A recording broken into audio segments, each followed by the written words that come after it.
I am in love with this new crochet method that I have discovered. I don't know, I just made it up. It's this new Afghan that I'm making. It's super soft yarn. It's really chunky yarn. Look at the cool thing that they made. But I'm just gonna, I just did 8 stitches. Then I just made it longer. Anyway, I'm just making it into a square. I'm just gonna keep making it into squares and rectangles. And this is the fabric, or the yarn that I'm gonna put on next. Okay, here it is so far. That's two skeins of yarn. The indigo color is called Washington Blue Jeans or something like that. I think that's kind of a fun name.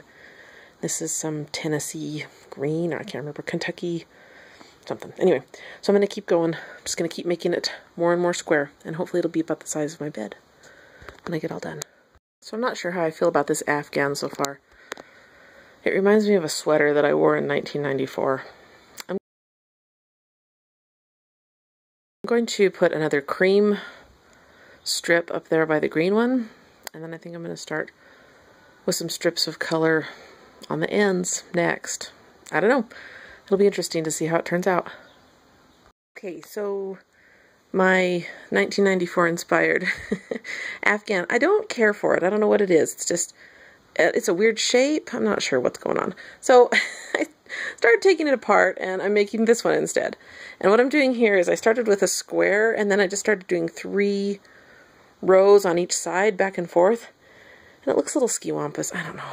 Anyway, but it keeps a better shape, I think, when I go 1, 2, 3, and then I go to the other side. 1, 2, 3, 1, 2, 3. You guys don't care. But, so, yeah. So, basically, this little Afghan is feeding off the big one. Because when I need more yarn, I just come over here and start pulling it apart. Anyway, and I don't know. I'm going to get some brown on here eventually. I was going to do it brown and blue for John and green and white for me. But we'll see what happens. Afghan done. When I entered it in the fair, which I got a red ribbon on, but, you know, I knew I was going to, I didn't have this white piece or this green piece yet. And it looks kind of not square, but that's because it's just laying on the bed kind of weird. But anyway, I'm happy with it. It's super soft. They just said my stitches were uneven, which, it's fine. I don't really know what I'm doing, but I like it. It's really cozy. So, the end.